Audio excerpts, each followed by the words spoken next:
Apa yang bikin spesifik gitu kayak kopi Banyuatis orang nyobain terus bisa membedakan tuh kayak gimana cara taunya gitu? Satu.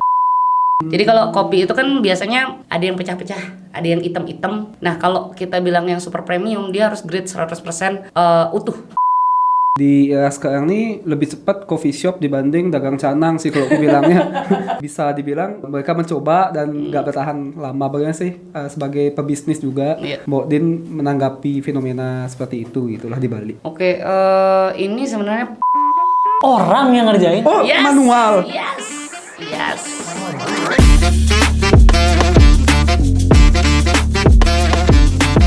Oke, Semeton. Apa tuh? Sekarang kita kedatangan tamu spesial Tamu lagi, spesial.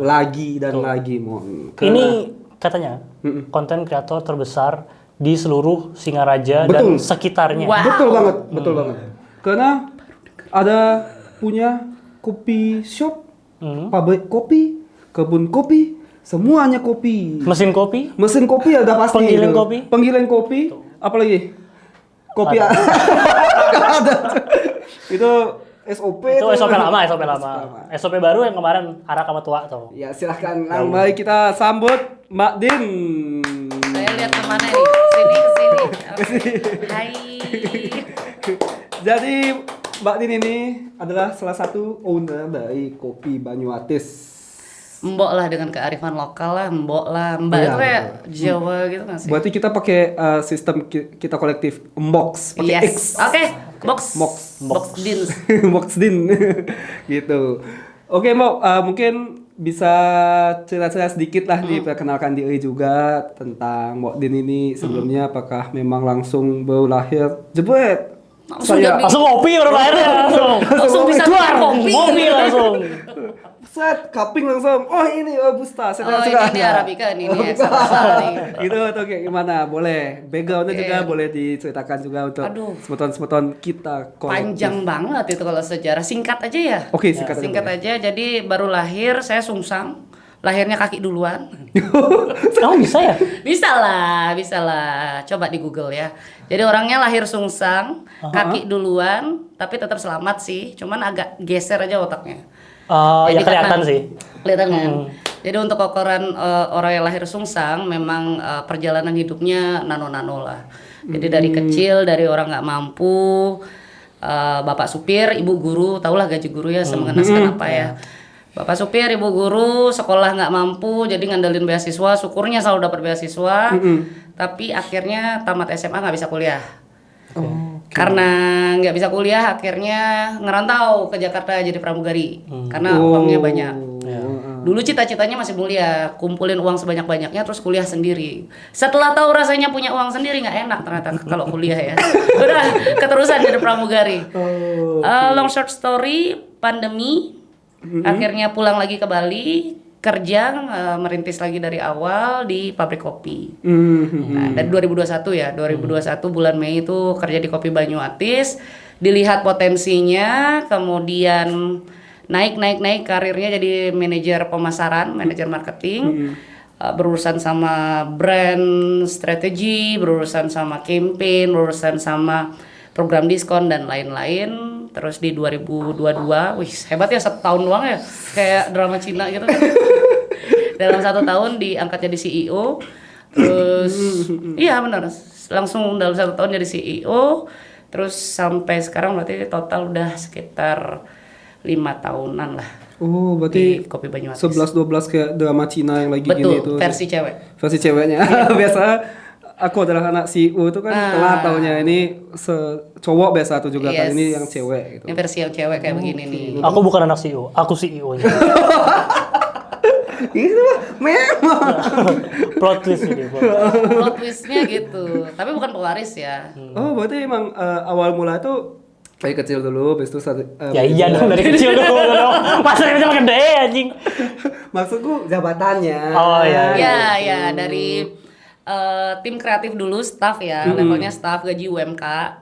Terus di masa probation itu saya lumayan banyak ngasih ide pemasaran karena dulu sempat kerja di sebuah media agency, kita tidak sebut nama. Terus jadi dari ilmu-ilmu di sana coba diterapin kopi Banyuatis, terus ownernya suka sama strateginya, bukan sama saya. Iya. Habis itu lama-kelamaan setelah naik jabatan makin oke kerjanya. Jadi omset meningkat, keuntungan meningkat, semuanya meningkat. Ownernya jadi suka sama saya. Terus dinikahin.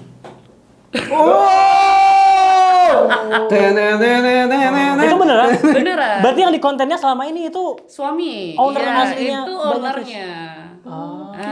Tapi nikahnya 2024 ya. Jadi saya udah jadi CEO dulu baru jadi istri. oh pantas mau dikontenin terus dia ya. Terpaksa kayaknya. Ya. Tadinya soalnya aku mikir, oh Mbak Din nih berarti waktu drafting suami ini dicari yang kontenable. Karena aku lihat di IG-nya konten ini suaminya ditumbalin terus, Cok. Bangsat. Aku agak bersyukur sedikit. Oh, untung Nani nggak gitu ya. Betul ya. Tapi dia bersedia ditumbalin karena bayarannya setimpal. Iya. Bayar dengan kasih sayang. Iya.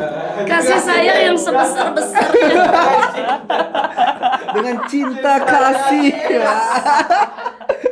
Dan omset yang besar. Ya, dia seneng lah kalau perusahaannya diurus dengan baik, apalagi sama istrinya kan. Jadi mau aja ditumbalin. Karena ternyata zaman sekarang emang harus begitu. Suami itu harus dipermalukan di sosial media. Supaya mau itu, supaya lancar semuanya. Oke, Mo, tadi kan sudah cerita juga tentang background Banyuatis. Nah, awal mula kopi Banyuatis itu kapan sih berdirinya gitu? Oke, kalau berupa badan hukum atau perusahaan sebenarnya masih terbilang baru. Tapi kalau kita tarik ke belakang, jadi akar awalnya banget itu dari almarhum kakek buyut suami. Itu di tahun 900-an itu ada seorang pendalang lah. Tapi di Banyuatis atau di Bali Utara itu termasuk dalang terkenal. Dari hasilnya mendalang, dia tuh beli kebun kopi, beli tanah, ditanamin kopi, terus ya biasalah kayak orang Bali ya, diwariskan ke anak-anaknya. Salah satu anaknya itu melihat potensi dari kebun kopi ini. Wah, kayaknya kalau digarap serius, maksudnya bukan yang diserahin ke orang doang ya, benar-benar digarap serius, kopi itu menghasilkan. Jadi dia benar-benar fokus, itu udah dilanjutin di tahun 1950-an. Sama anaknya Jero Dalang Gel-Gel itu Putu Dalang. Nah, Pekak Putu Dalang belum membuat bisnis kopi ya, baru sebatas kebun kopi. Jadi dari biji kopinya dijual lagi sampai akhirnya suatu kali salah satu anaknya, bapak mertua saya almarhum Ketut Englan melihat potensi ketika neneknya itu jualan kopi seduh. Kopi tubruk. Gitu. Kopi tubruk.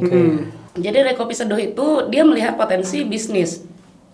Ketika dijual hanya kopi coffee bean yang masih mentah, itu harganya kayak termasuk murah lah ya. Tapi begitu jadi kopi seduh itu harganya mahal banget. Nah, kenapa kita nggak bikin kopi bubuknya? Dari situ lah 1960 lah baru bikin brand namanya Kopi Banyuatis gitu. Berarti itu Panjang ya ceritanya. panjang dan untungnya semua, tau nggak? 4 generasi loh. Pas di 4 generasi itu untungnya tidak ada yang sukses meluluh ya teman. Iya, itu sebelum udah nggak ada itu udah. Kalau ada yang sukses meluluh saja dikit, waduh, kayak nggak asik deh jualan kopi, jual, nah, sudah jadi itu bla bla bla bla bla. Bukan kopi Banyuatis. Bukan kopi Banyuatis. Pedal Banyuatis. Sekarang sudah menjadi itu. Jadi pedal court di Banyuatis.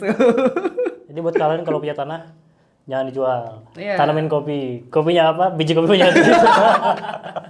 Nah, Biar kayak gitu kan. tapi nama itu kan menarik nih, Mbak. Kenapa bisa dikasih nama Banyuatis gitu? Apakah nama daerahnya atau karena tes kalau di Bali itu kan adem. Oh iya. Jadi memang benar nama daerah Banyuatis itu adalah nama desa. Desa kami dari buyut dari kakek ini. Cuman zaman itu belum ada aturan haki yang melarang penamaan melalui demografi. Jadi aturannya belum ada, kita udah daftarkan hak patennya. Jadi paten Banyuatis itu udah kita pegang.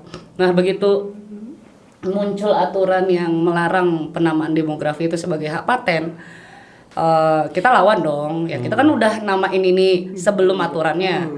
Jadi kita udah keluar lumayan uang untuk biaya branding Banyuatis itu sendiri. Jadi akhirnya setelah berjalan 66 tahun sekarang kita tetap pakai nama Banyuatis simply karena itu terinspirasi dari nama desa. Udah nama desanya almarhum buyut kita lah. Gitu. Dan apakah sampai sekarang maksudnya semua produknya masih hasil dari semuanya dari penanaman di desa Banyuatis itu? Oh, udah enggak ya pasti ya. Udah tidak cukup. Iya. Karena kita punya sekitar 28 hektar awalnya. Jadi 28 hektar kebun kopi itu sudah tidak mencukupi produksi kami gitu. Kita udah ngambil dari petani lain akhirnya. Tapi semua masih di Bali. Nah, apa yang bikin dia tuh maksudnya apa yang bikin spesifik gitu kayak kopi Banyuatis orang nyobain terus bisa membedakan tuh kayak gimana cara taunya gitu? Satu pasti ampas. Kalau kalian pecinta kopi tubruk itu pasti nggak seneng dong kopi yang banyak ampas. Karena kebanyakan kopi yang ampasnya banyak itu biasanya dicampur. Jadi nggak murni kopi. Either itu dicampur jagung, either itu dicampur beras, ya name it. Tapi kalau kopi kita full kopi dan kita juga salah satu keunikannya ya, itu salah satu perusahaan atau satu-satunya perusahaan lah di Bali yang masih mengcombine teknik roasting tradisional, masih pakai kayu bakar itu dari zaman jebot itu. Mesinnya tuh dari tahun 1960 masih ada. Kayunya nggak ganti? Kayunya ganti, arangnya kita jual. Masih pakai Tapi kayu kita apa? gabungkan dengan teknik yang modern juga. Oke. Gitu. Jadi udah pakai dua teknik, cuman yang masih bertahan sampai sekarang kopinya itu kita simpen dulu minimal 1 tahun. Jadi kopi misalnya panen tahun ini nih, baru kita roasting tuh tahun depan supaya nggak bau tanah lah ya. Oh jadi sebelum di roasting Iya. tuh disimpan? Disimpan. Kita punya gudang penyimpanan sebelum dia usianya setahun, kita nggak roasting dulu. Kalau yang sangrai itu sama Ya, ya? itu Itu roasting ya? sama. Roasting itu bahasa Inggrisnya. Oh. Sangrai itu Oh, bahasa Indonya. Konohanya. Oke. Gitu. Berarti Mbok Din nih emang maksudnya gini deh, let's say sebelum masuk Banyuatis Yes. emang udah suka ngopi atau Enggak. berarti baru belajar pas masuk Banyuatis? Baru belajar. Jadi bukan pengopi aktif, tapi memang cukup rutin minum kopi. Tapi bukan yang fanatik harus kopi Arabica, Excelsa, Liberica, Robusta gitu, nggak ada. Kopi mana aja gue ayuk lah, apalagi kalau dikasih gratis kan. Ya, ini kan di pabriknya ya, dicemilin. Udah dapat gratis sekarang, gratis. Oke. Oke, kalau kopi Banyuatis itu ada di mana aja nih, Mbok? Oke, kalau untuk area distribusi, cakupan distribusinya itu kita udah ada di seluruh Bali. Wah, mantap ya. Sampai Nusa Penida. Nusa Penida ada. Kita sales ada yang rutin kunjungan ke sana. Terus juga di Kelungkung itu ada grosir yang bawa kopi ke Nusa Penida juga. Tapi kalau kantor kita punya 2. Itu ada yang di Singaraja di Pemaron sama yang di Denpasar itu di Bung Tomo. Tuh deket dong. Dekat di Gatsu. Itu kantor pemasaran kayak distribusi kita di Denpasar, kita dari pabrik bawa ke sana dulu baru diedarin gitu. Terus ada juga di Lombok, itu di Mataram kotanya kita ada, tapi itu reseller. Jadi reseller kita kasih tempat kita. Ya udah kamu jualin deh kopi Banyuatis di Mataram. Lumayan juga ada di Lotte Mataram ya. Lumayan gede lah kita juga di Mataram. Berarti di luar Bali sendiri pun kopi Banyuatis ini udah dikenal gitu ya? Iya, lumayan. Di Lombok itu lumayan karena kan banyak orang Bali di situ. Jadi potensi marketnya lumayan gede. Jadi kita berani masuk ke Lombok waktu itu. Tapi apakah ini maksudnya kan tadi kan di-mention karena di Lombok banyak orang Bali berani masuk, apakah berarti kopi ini hanya bisa dinikmati oleh orang Bali? Oh, enggak dong. Wah. Damn, pertanyaan yang sangat bagus, Wes. Sebenarnya enggak, cuman memang kita merasakan gini, ketika kita masuk Lombok, salah satu tantangan terbesar kita itu dulu kita punya salah satu kemasan itu ada gambar barongnya, dan barong itu identik banget sama Bali dan produk kita ditolak. Karena memang waktu itu banyak yang berpikir, oh ini kopinya serem gitu loh, karena gambar barong. Ini kopinya serem. Terlalu mistis aja itu. Iya, mistis gitu loh. Kayak ini kopinya serem gitu. Terus kita coba rubah strategi. Kita masuk dengan kopi siup namanya. Jadi kopi siup ini ya kayak nggak terasosiasi kemanapun kan. Dan cenderung lebih fun, lucu. Kita coba pakai siup jalan, pakai kopi yang produknya kayak gini nih, ini kopi dari dulu banget zaman baheula nih, kayak begini juga masuk. Cuman memang segmented banget karena lumayan mahal. Nah, yang siup itu yang lebih murah itu lebih masuk lagi, apalagi gratis gelas. Karena ternyata beberapa pasar itu punya kayak apa ya, sentimen pribadi terhadap ini lokal produk loh. Nah kayak gitu. Jadi itu membantu kita. Oke. Kenapa juga salah satunya Banyuatis itu masih bertahan dari tahun 60. Salah satunya karena memang market kita itu loyal sama ini produk orang Bali nih gitu. Makanya itu dijadikan strategi oleh beberapa perusahaan lah yang di luar Bali menamakan produknya itu bla bla bla Bali. Jadi kalau mau tahu yang produk Bali asli itu cuman ada 3 lah, saya bilang yang gede di Bali itu ya. Nanti lihat aja di kemasan itu kan ada diproduksi oleh. Nah, lihat aja pabriknya ada di mana. Kalau pabriknya emang di Bali ya produk Bali. Oke. Tuh. Kalau produksinya ada di luar Bali tapi namanya Bali kan itu strategi pemasaran aja. Kalau kayak di Jawa gitu, maksudnya ada kayak reseller juga nggak di sana atau apa? Kita ada reseller tapi beli putus ya. Jadi nggak yang benar-benar kita kasih barangnya dulu nanti dia jual berapa baru bayar ke kita, nggak. Memang dia beli putus gitu. Soalnya kayak ini tuh bungkus ini tuh familiar banget nih. Iya, sama kita aku. ada di Tanah Abang. Jadi dia jual di Jakarta. Ya, di tanah. Di Tanah Abang. Tanahnya Bang. Ini kalau kayak ini biasa di Banjar guys ya. Nah, tapi waktu di Jakarta juga aku pernah lihat kayaknya. Oh gini. Iya, makanya aku bilang aku familiar banget sama bungkusnya. Jangan selama ini Anda minum kopi Banyuatis. Iya. Tampaknya seperti itu. Apalah sih nih. Kalau nggak ada saya sepi bro. Tapi mumpung membahas packaging nih kan. Kalau kayak gini kan kadang tidak eye catching untuk anak muda gitu. Betul. Mostly anak muda yang sekarang nih lebih suka kayak let's say beli beans lah. Yes. Suka yang model-modelan atau bentukannya tuh alay gitu. Colorful bisa dibilang kayak gitu. Apakah ada penikmat anak muda yang menyukai kopi Banyuatis atau kopi Bali itu sendiri? Enggak sih? Oke. Banyuatis itu cukup inovatif. Saya berani bilang bahwa semenjak masa kepemimpinan saya kita sudah sangat beradaptasi dengan Gen Z, dengan anak-anak muda ya. Kita perbaharuan packaging itu banyak, tapi memang tidak untuk produk yang satu ini. Karena ini memang kita khususkan dia produk legendnya. Jadi jenis produk yang sampai nanti itu nggak bakal kita ganti-ganti kemasannya. Biarin dia jadi legend, tapi kita tuh di situ sudah banyak ada produk baru dengan kemasan baru. Cuman memang nggak ada di warung-warung sih ya. Tapi ya di toko-toko yang maksudnya let's say kayak Bintang Supermarket, terus CK yang gitu-gitu tuh ada. Toko oleh-oleh Krishna, Keranjang, Joger ada semua. Gitu. Kemasannya Dan lucu itu kan ya? maksudnya dia apakah emang kopi yang sama semua? Enggak Atau dia dong, beda-beda? enggak dong. Ini nih kopi luwak, jadi luwak Arabica. Luwak itu ada Arabica juga Robusta, tergantung apa yang dikasih makan. Jadi kalau luwaknya makan yang Arabica, dia akan menghasilkan kopi Arabica. Kalau dia makan biji kopi Robusta, dia akan ngeluarin biji kopi Robusta. Kalau ini 2-in-1 ini sudah campur gula. Kita ada rencana juga di tahun depan itu bikin 3-in-1 yang sama creamer. Oh ya. Terus ini kopi Arabica powder foil, dia full Arabica tapi grade-nya yang SP super premium. Jadi kalau kopi itu kan biasanya ada yang pecah-pecah, ada yang hitam-hitam. Nah, kalau kita bilang yang super premium, dia harus grade 100% utuh. Nggak boleh ada yang pecah, nggak boleh ada yang hitam. Oh iya. Nggak boleh ada yang biji bertanduk. Nah, kayak gitu. Itu ada proses sortasinya.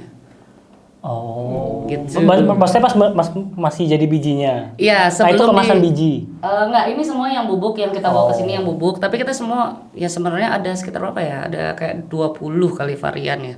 SKU ya. Maksudnya ini biar nggak ada yang Iya, untuk nggak ada yang crack itu gimana caranya? Udah nanti kita coba kirimin videonya ya. Jadi memang sudah terbiasa dia ngesortasi gitu udah tenaga terlatih gitu. Matanya udah Orang yang ngerjain. Oh, manual. Yes. Manual bro sih. Bukan. Itu mungkin konsep manual Bu ya. Kalau Bukan untuk dari memisahkan dia sama debu kotoran itu pakai mesin. Iya. Tapi kalau grading kita pakai manual manusia. Oh, ini baru tahu. Ya aku juga baru tahu. Iya, betul, ya. Soalnya ada beberapa aku sempat lihat story premium Arabica itu yang dibilang tidak ada cooking dan segala macam itu. Yes. Aku kira sortingnya by mesin. Ada sebenarnya, tapi ini sebenarnya teknik yang kita pertahankan dari dulu dan belum kita ganti sampai sekarang. Gitu. Kalau untuk yang roasting, setelah di roasting kadang kan warnanya suka ada yang beda. Jadi walaupun kita misalnya light roast atau dark roast, tapi ada yang hitamnya hitam banget gitu. Nah, itu pakai mesin. Jadi dia akan color sorter istilahnya. Dia akan memisahkan berdasarkan warna.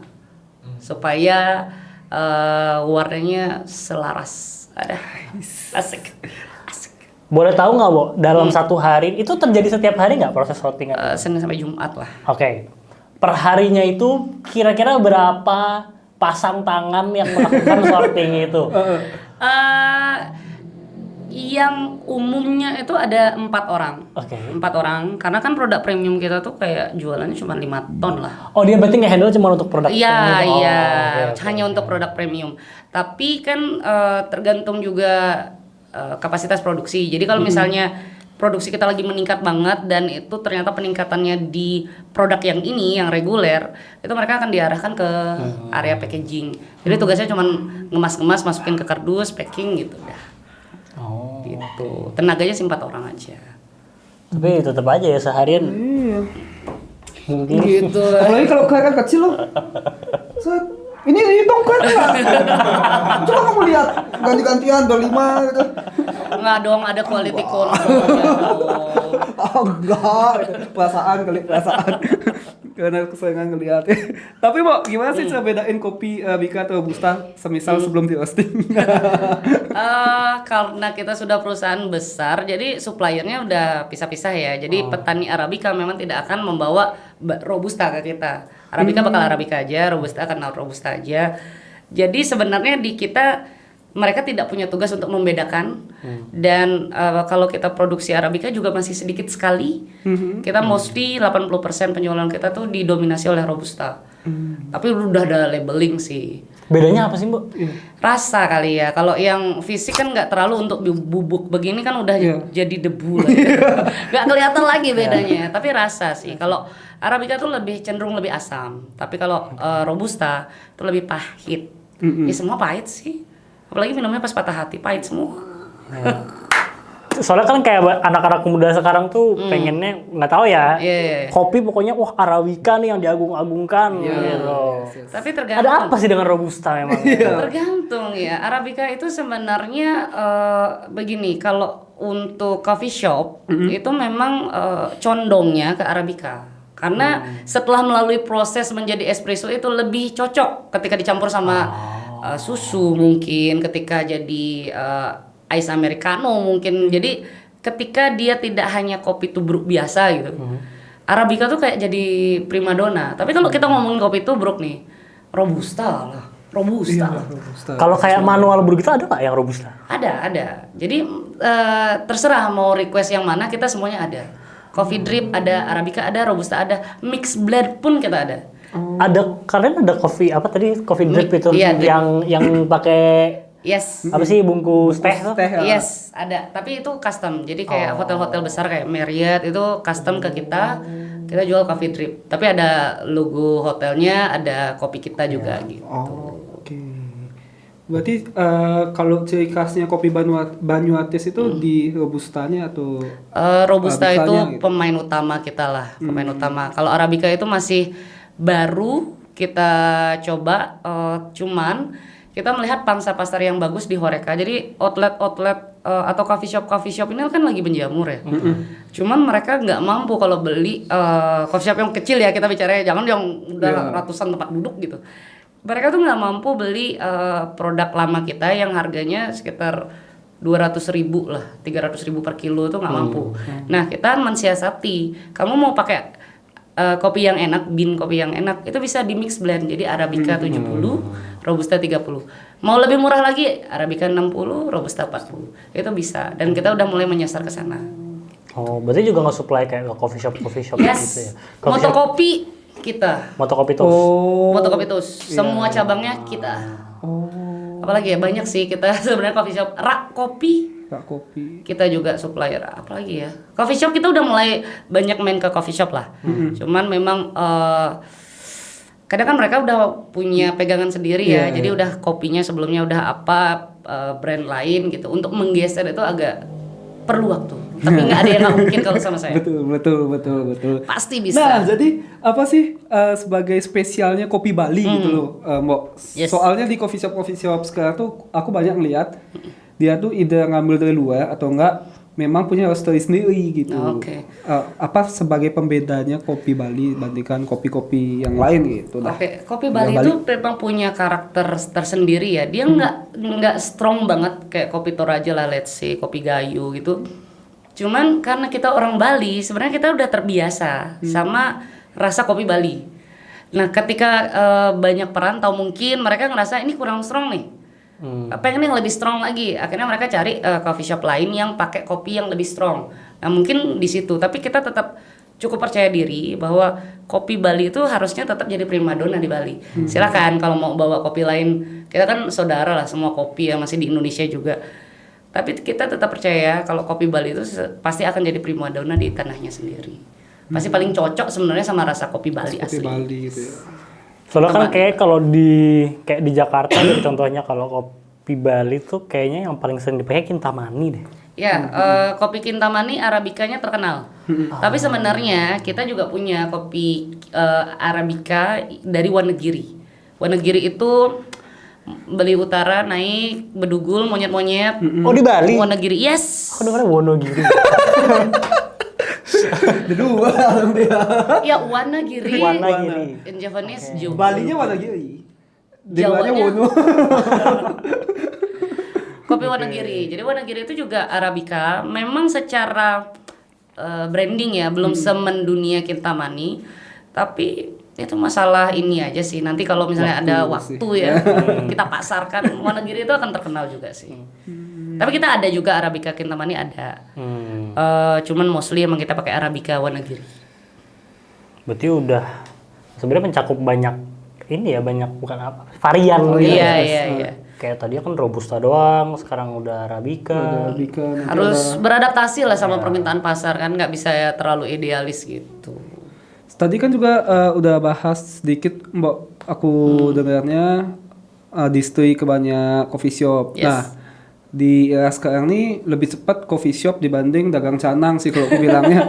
Karena setiap bulan tuh di mana-mana terlebih setiap pulang kantor tuh kok ada coffee shop di sini. Sofa nih. Tiba-tiba teman juga bikin tuh undangan di story.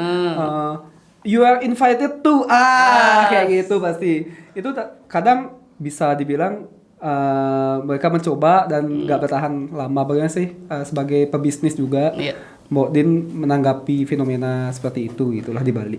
Oke, ini sebenarnya penyakit klasik banget pebisnis muda yang tidak membuat bisnis plan di awal sebelum bikin bisnisnya gitu. Karena selain mengelola bisnis Kopi Banyuwati, saya juga bikin bisnis sendiri dan semuanya jalan. Tapi semua itu memang harus disiapin dulu di awal. Nah, adalah istilahnya bisnis plan itu kayak kita mau tahu segmentasi pasarnya apa, kita mau nargetin kemana, positioning perusahaan atau usaha kita tuh kemana.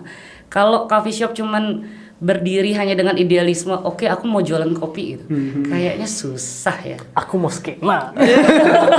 Aku FOMO. Nah, itu susah ya. Jadi benar-benar harus melalui proses perumusan bisnis plan dan juga perencanaan yang matang. Jadi nggak bisa tuh asal, kecuali dia mau bikin apa sih yang lagi zaman sekarang tuh angkringan ya? Kan modalnya nggak terlalu gede ya. Buka angkringan, jalan, makin besar. Nah itu lebih worth to fight daripada langsung buka coffee shop besar. Ternyata setahun gulung tikar, sayang banget sih. Apalagi kalau ngutang ke bank kan. Sayang banget. Apalagi jual abian gitu kan, jual suksma leluhur kayak tadi itu kan. Coffee shop setahun doang gulung tikar, kasihan banget. 3.800 hektar. 380 hektar, dijual 80. Iseng buat bikin coffee shop. Janganlah. Sisanya bla bla bla. Tapi itu diterapin juga nggak sih mau ke kopi Banyuatis strategi-strategi yang tadi Pasti. dibilang itu? Pasti kita kasih contoh yang anak bungsu kita deh, kopi siup ya. Jadi kopi siup itu produk terbaru kami yang menyasar memang ibu-ibu. Ya, bukan anak muda, ibu-ibu yang pengen nyari kopi murah, yang nggak peduli suaminya suka kopi apa enggak. Jadi rasanya tuh nggak masalah. Rasanya tuh hancur itu nggak masalah, sorry ya. Tapi untuk di kelasnya kopi siup ini termasuk yang paling oke. Termasuk yang paling oke. Cuman harganya nggak sama yang di sini. Ada maksudnya ada kualitas yang kita korbankan lah.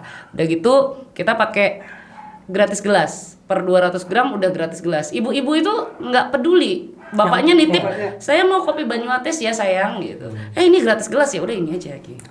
Jadi kita baru 1 tahun launching udah 6 ton penjualan.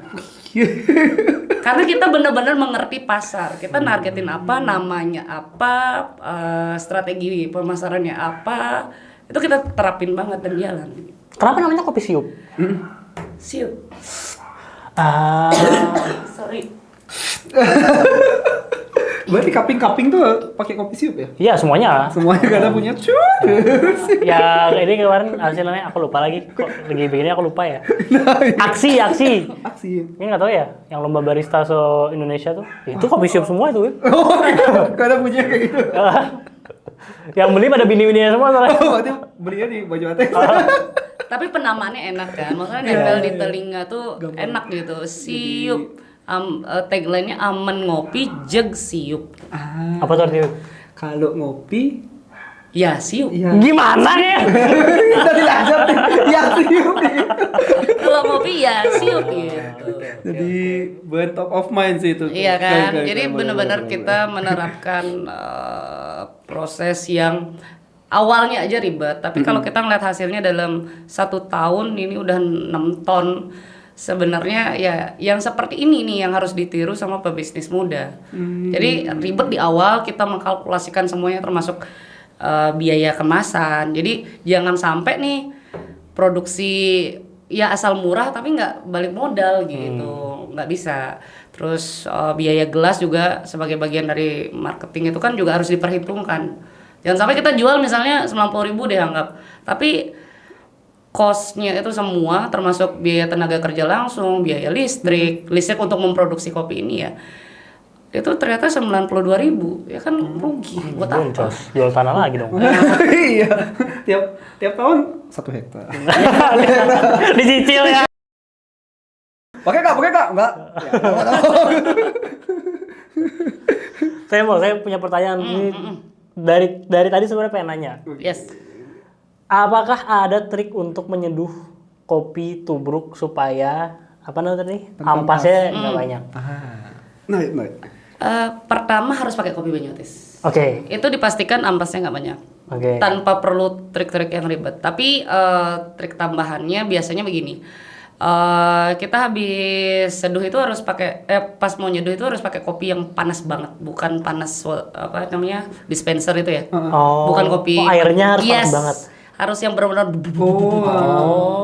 Terus kita aduk kan, sekali aduk udah tutup.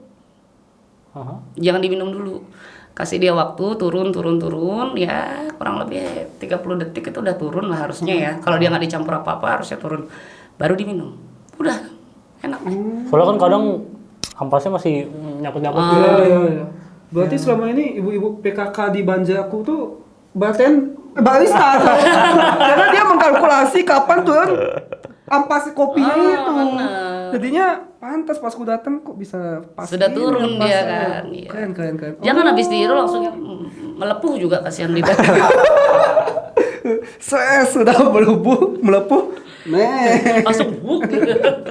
Tapi Bo, ada nggak sih tips and trick untuk orang yang nggak suka ngopi? Oke. Nih contohnya nih. Salah satu takut sekali sama kopi dia. Why? Apa kita takut sama kopi? Padahal kita berdua setiap kali ngopi di sini, Bro. Pernah diapain kayak sama kopi? Coba cerita. Kopi itu bersalah apa sih sama kamu? Ada Dia buat saya sesek. Oh, oke. ada memorisnya gitu. Gini, kamu punya GERD, Iya, baru-baru ini. Oke, saya sudah penderita GERD 9 tahun. Wow, sudah sering masuk UGD untuk dapat suntikan ya karena udah meleleh kan begitu disuntik langsung. Jadi tetap minum kopi. Nggak ada kapoknya dia. Bahkan kerjanya tempat kopi.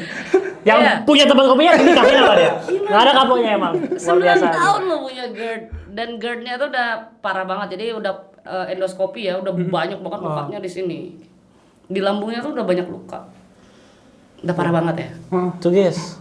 Tetap ngopi loh. Tapi kalau meeting ngopi 5 kali ya, 5 kali sehari. Waduh itu overkill sih ya. Kayak aku juga GERD kalau kayak gitu. Soalnya aku pertama kali ngopi kan, Mbak. Jadi dulu aku pertama kali ngopi tuh di coffee shop temanku. Aku pesannya matcha.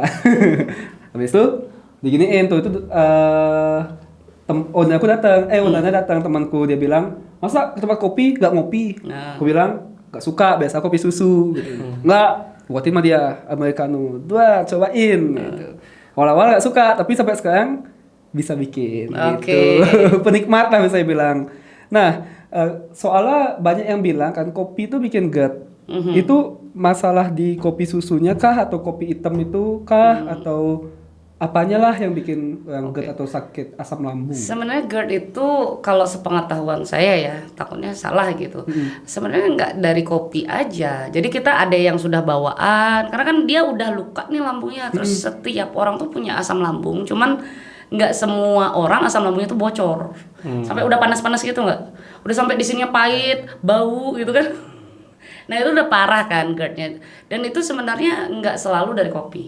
Tapi kafein itu memang memicu. Okay. Perut kosong itu juga banyak sebenarnya. Jadi nggak bisa nyalahin kopi aja.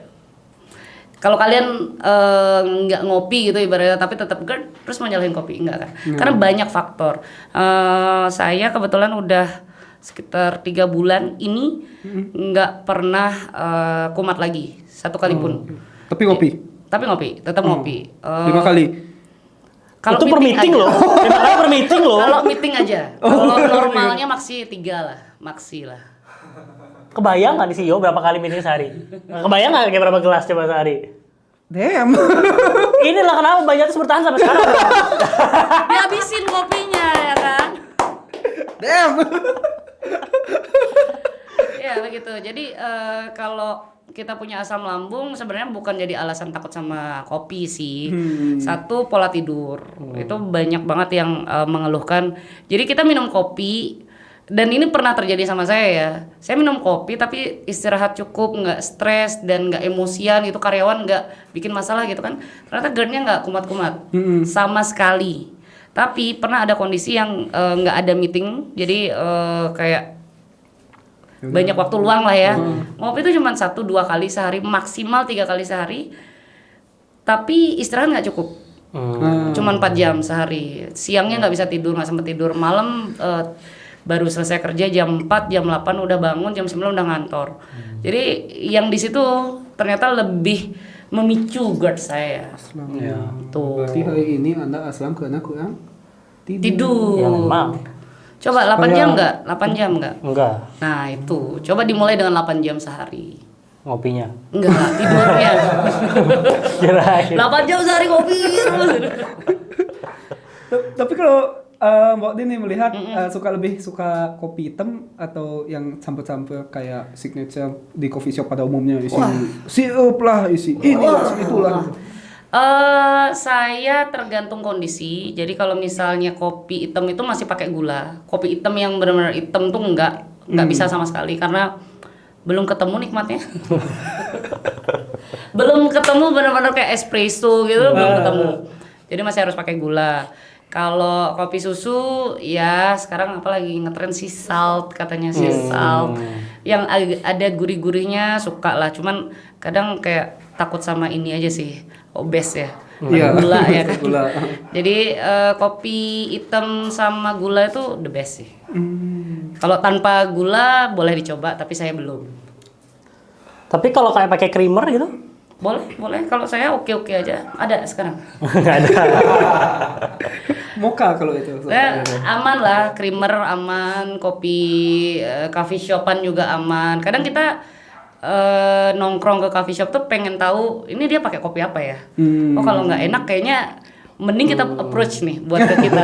Tapi kalau kopinya udah enak, kita cenderung malas approach. Karena buang-buang sampel.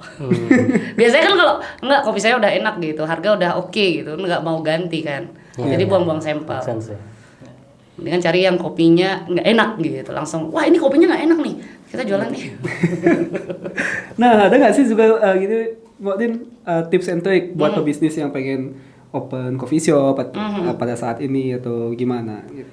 Ya itu tadi, pertama harus bikin bisnis plan. Karena kalau nggak ada bisnis plan, ibaratnya kayak kita mau ke Denpasar tanpa Google Maps, tapi nggak pernah ke Denpasar sama sekali. Nggak ada arah gitu loh.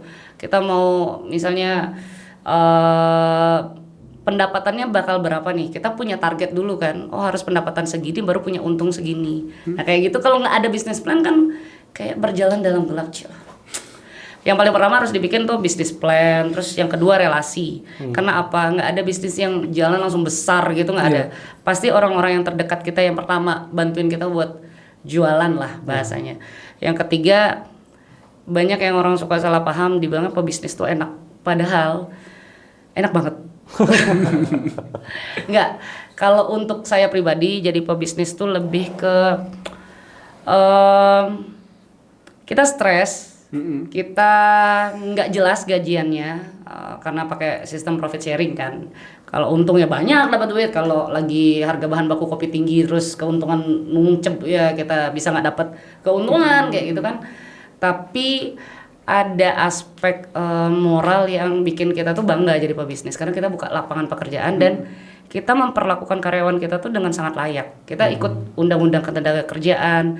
Ketika dia waktunya pensiun kita no triki-triki club, nggak kita demosi baru kita pensiunkan. Jadi benar-benar kita jaga perusahaan Kopi Banyuwatis ini seperti dulu almarhum Bapak mertua menjaga karyawannya, dan itu bikin kita jadi pebisnis tuh kayak wah fun ya, happy banget. Nggak yang memuakkan orang-orang bilang. Karena ada ininya, moralnya ini. Moral of the story-nya ini yang bikin kita bangga jadi pebisnis. Nah, kalau kalian nggak punya mental seperti itu, mohon maaf aja nih. Takutnya nanti fokusnya cuma ke profit. Kalian lupa memanusiakan karyawan-karyawan kalian dan nanti bisnisnya nggak bakal jalan lama. Itu guys. Terus ini Itu makanya jangan jual tanah kalian. Jual kopi. Iya. apa saingan sehat lah ya. Jadi buat kalian yang mau buka coffee shop, pakai Kopi Banyuwatis. Langsung aja nanti cek IG kita, website kita, wes aman lah. Pokoknya kalian di YouTube ya ini ya. YouTube ya, di Instagram ya. Iya. Yang lihat konten ini terus tertarik mau buka coffee shop, nanti kalau kerja sama Banyuwatis bisa konsul bisnis plan sama Box Din. Yes. Kita ajarin langsung. Bentar, Bo. Ya. Tadi berapa tahun? 2021 sampai sekarang 5 ya. 5 tahun. 5 tahun. Itu tetap setiap hari tuh ngopi tuh. Ngopi lah. Dari tahun pertama. Dari sebelum itu emang kita saya emang udah ngopi. Nah, tapi makin jadi pas di Banyuwatis. Iya, semakin jadi karena tekanan pekerjaan. Berarti sudah pakar ya. Iya. Kita tes aja gimana? Wah, Gaskan, Mo. Gaskan. Pasti sudah tahu lah gimana sih produknya Banyuwatis. Iya dong. wah Kopi. apa? Kalau cuman tesnya buat kopi Banyuwatis apa? Setiap Bo, hari. ini yang dulu misahin bijinya. Oh, yang tadi bilang. Iya. Pernah loh, Emang ya, serius pernah? buat konten. Awal kan. Dan itu susah ternyata, bener susah banget. Jadi kayak oh ini ada tanduknya gitu kan. Oh ternyata pisahin ke sini. Sedetail itu ya. Iya, kita rasain. Jadi pas kita lihat sama kita rasain, nah gitu. Nah, Oke. Dia dari megang aja udah tahu, Cok. Oh, Udah wah, ini anaknya. diraba tuh. Bro megangnya tuh masih pas tadi bro megang tuh mah. Ya udah. Oke. Ini ada 3 kopi. Kan sebenarnya ini kelihatan nggak sih di sini? Kelihatan. Kelihatan nggak, guys? Kelihatan ya. Ini kan 3 warnanya sama semua ya, guys. Nah, Ini lebih aku pekat tahu sih. nih. Yang mana? Yang itu. Nggak, biar Bo jawab dulu. Masa Oke, dia nggak oke. tahu? Oke. Aku tahu. Oh, tapi udah ada kunci jawabannya ya. Enggak, aku dari nyium aja udah tahu. Ini yang bikin kopi salah ini. Waduh. Dingin kopinya. Oh, karena gelasnya plastik ya. Oke. Airnya tidak blubuk-blubuk berarti tadi guys. Oh, kebanyakan air. Ini pasti yang bikin kopinya nggak sering bikinin orang tuanya kopi deh. Aku nggak punya suami. Waduh. Caur. ini lidahnya rusak nih minum kopi. 3 jenis. Nggak terbiasa sama kopi yang nggak enak soalnya. Aduh. Abah, gampang. Oke. Ini kopi Banyuwantis pasti. Yakin? Pasti. Dia kalau salah malu loh. 100%. Ini better tapi baunya nggak Banyuwantis banget. Oke. Ini sampah. Waduh. Ini sampah ini tidak layak masuk lidah saya. Makanya langsung minum air. Ini the best. The best. Pasti kopi Banyuwantis. Nggak mungkin ada yang lebih enak dari kopi Banyuwantis. soalnya. Yakin? Yakin 100%. Silakan Bibi karena saya Apa? nggak dikasih bisikan tadi. Jadi Kayak yang tahu yang mana. Kopi Banyuwantis itu betul sih, Bang. Nggak malu saya. Sayang sekali betul guys. Jadi kita harus memberikan hadiah ya. Iya. Hadiahnya silakan minum nggak kopinya. Terima kasih undangan podcastnya saya kembalikan ke kalian. Aku penasaran Cok. Yang saya ini aja. Itu apa? Silakan. Ini kopi.